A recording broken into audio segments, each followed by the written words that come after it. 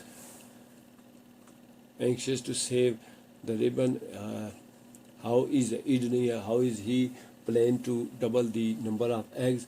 Yes, Dr. Rice was anxious. He transferred the eggs to the nest of other birds so that black ribbon,